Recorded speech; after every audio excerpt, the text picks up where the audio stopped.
What is going on, everybody? I am the Dragon Lad, and welcome to another wonderful Dragon Lad video here today. Now, first, we are going to be talking about something brand new that you all might be excited for. It is now Dragon Lad merch. We now finally have merch for the channel, and we are doing it through the Streamlabs website, so I will be providing a link down in the description for access if you guys want some. But hey, whether you do or not, it's all cool. I just appreciate you guys for whatever you do. Much love. Well, except for certain stuff, but still love y'all. Anyways, also everybody, today we are going to be talking about a specific game that is on my mind, and it is something that I am extremely worried about. Gran Turismo 7. Now, a lot of new games are going to be coming out next month, and while Gran Turismo 7 is not on that list, it'll be released in March. Now, that game series in particular is a very personal racing game series of mine. So, let's go over what this game is going to be featuring. It'll allegedly be featuring over 420 different kinds of cars. Classics, several different classics are going to be returning to the game. Also, there's going to be the paint booth from Gran Turismo Sport coming over to 7, and allegedly it's going to be better. Right. And also a lot of single player modes, used cars. If you are a Gran Turismo fan, you'll know exactly what I'm talking about. Now, why is this so important? Well, thing is game companies have not been publishing the greatest quality of games recently. And it is honestly interesting that anytime a game with good quality is published, it's interesting to me. Like Gran Turismo Sport, for example, was allegedly supposed to be the 7th game, but then it did so terribly that nobody wanted to play it. So they just decided to make it a 6.5. Well, see, that is a prime... Gran Turismo Sport is a prime example of games that are not very well published.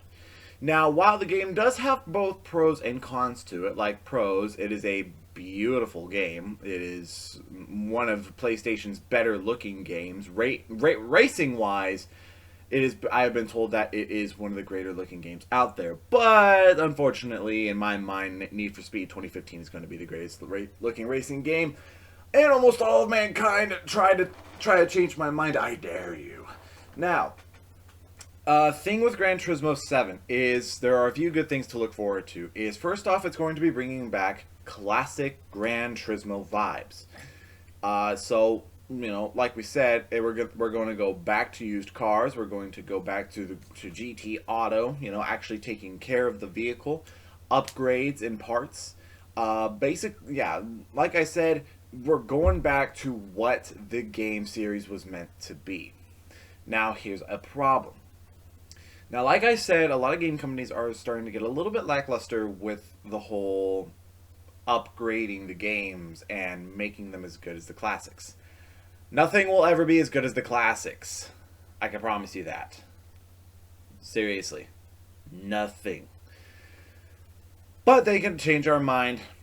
Who knows? Now, anyways, one of my primary concerns is this. Gran Turismo has a rich history of being the game with the most different kinds of cars that you can access. Gran Turismo 6 is a prime example with 1,200 different kinds of cars that you can drive. A lot of the now there are a few different kinds of cars like the RX-7, the MX-5, the Nissan Silvia, not the Skylines, but anyways, y'all know where I'm coming from. A lot of there's a server. I hate that I can't speak English. There are several different kinds of cars that have re-releases of the same model. Like there's the MX-5 from North America, there's the MX-5 from Japan, there's the MX-5 from Europe. So it's a little bit weird, but it still gives you selection because every car is different. You know, like the one from North America might have a different exhaust, or the one from Japan might, turn better, per se. Um, in this game, it's probably not going to be that way. It's probably going to be a one model of the car said and done. There's going to be one MX-5, there's going to be one RX-7, there's going to be one Sylvia. That's fine. That is fine. Because, while yes, it is pretty neat that there are different versions of each car, it's not necessarily mandatory. And I think that, it's going to make things a little bit easier on the developers, and it's going to add, more actual selection to the game. You know what I mean? But now here is the catch, is it seems that the developers there at Gran Turismo are slowing down quite a bit.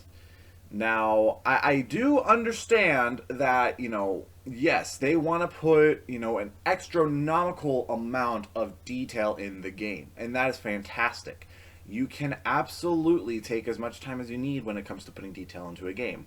But please, whatever you do not pull a Cyberpunk 2077 and have an absolute meltdown in the beginning of the game's release.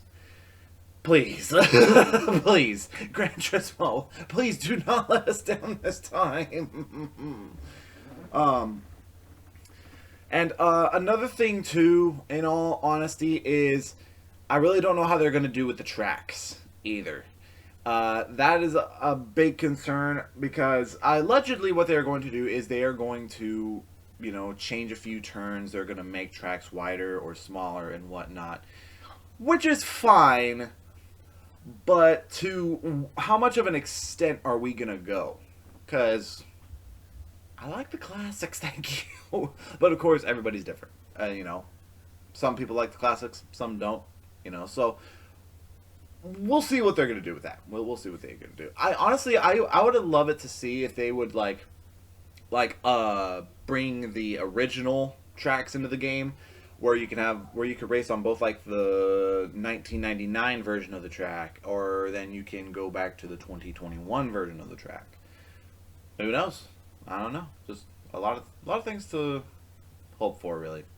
Now, here's another big thing, that's kind of concerning me with the car list, is Gran Turismo Sport had the worst selection of cars possible. Even Gran Turismo 1, the original game, beat Sport in car selection. And the original game only had, 170 different models of cars? So that's honestly kind of mind-boggling. So where they're going to go with this new title is honestly going to really determine where they stand in who is the alpha of racing games. Forza is slowly creeping its way to that top spot. Slowly but surely. Forza is a game that I just recently got into a few years ago because of Forza Horizon 4. It has been a game that I've really wanted to play for a long time because of Forza Horizon 2. That whole open world and exciting way of enjoying your favorite cars out on the open road is honestly an amazing idea. Now, of course, there are other open world games like Need for Speed that have already done that, but Forza takes it to another level. Now, no, they do not have that street racing aspect that Need for Speed will ever have. Need for Speed does that by more than 10 miles ahead of what Forza could ever do. However, when it comes to enjoying your favorite car out on the open world and being able to express yourself, Forza takes the cake. Now, Forza has two main titles, Horizon and Motorsport. Now, Motorsport is supposed to basically be Gran Turismo's rival. And in all honesty, when it comes to tracks, when it comes to features, and when it comes to the selection of cars, Forza is now starting to knock Gran Turismo off its high horse.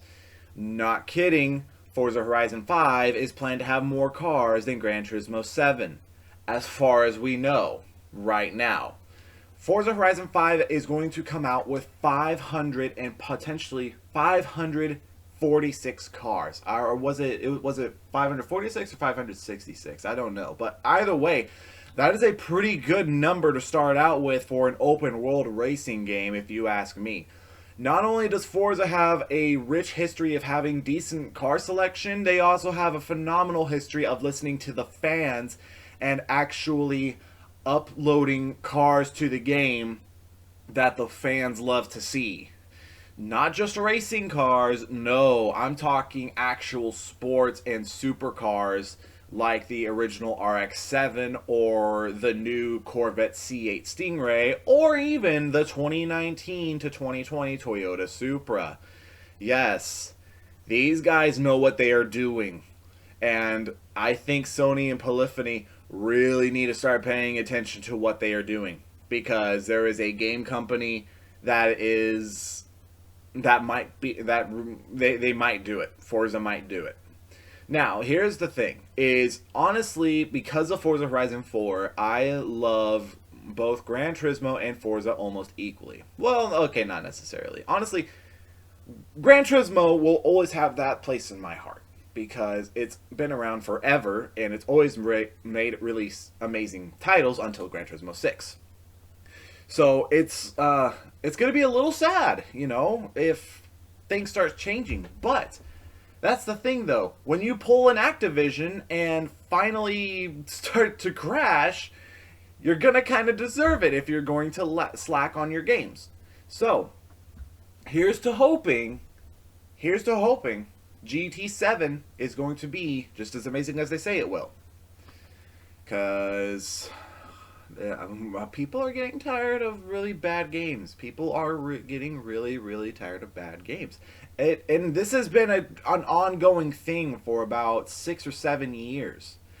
Like, for example, back in the PlayStation 3 era, you still had amazing releases like Resident Evil 5. You had they made God of War PS2 era, right?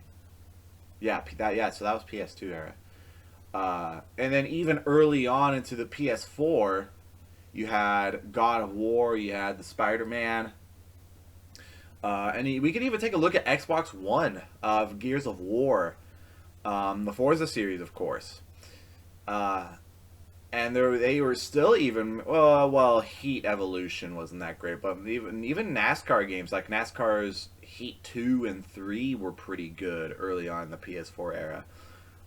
So the last time that good games consistently got released, honestly, was around the mid to late PS3 era, because back in the day, you expected some amazing things to come out onto the console. Every publisher, every game publisher out there, like EA, Activision, there was Turn 10 Studios for Forza, of course. There's a lot of them. Hold on a minute. You had Treyarch. You had there's only Call of Duties right there. Insomniac is another huge one. Well, either way, game publishers used to consistently upload and sell games on a very, very good note. And you were to expect great things, and you got them. It wasn't just eye candy. It was there. It was yours. And people enjoyed that. Nowadays, like, game publishers these days are just, scraping from the bottom of the barrel to create this wonderful game and make us pay an astronomical amount of money for games that are just half-assed. It's nuts. So, I don't know. Point of this video is, I'm really hoping Gran Turismo 7 is as good as they say it will be. Now, here's the thing, is if GT7 is going to be slow at the beginning, and then, they start building their way up, like with what Forza is doing, for example. They're doing monthly updates, adding new cars. And that's great. Monthly updates are great. Even if it was only like 5, 6 cars at a time, that's fine. Because you're still putting effort into the game. Of course you have to listen to the fans for bugs and, errors and stuff like that. So, there's a lot to look forward to. But there's so much everybody is expecting, because the PS5 and the Xbox Series X are going to be very high performance, and I would be lying if I said I wasn't expecting just as much, because oh man, everybody's been waiting for good games for such a long time. And of course, there are games out there, but how often games or how often good games are released is what I'm talking about. You know what I mean? Like take Cyberpunk 2077 for example, or take the new Call of Duty games, which are slowly getting worse and worse with each year that they are getting released. Hang on, I'm trying to think of some other ones too. Battlefield really fell on their face with Battlefield 5. 1 was amazing, but 5 was, oh my goodness, let's not even go there. But anyways, that is going to end it right here. I'm going to try to see if I can talk more and more about some of these new games that are coming out, like Gran Turismo 7, for example. Forza Horizon 5. I would absolutely love to talk more about Forza Horizon 5 in a different video.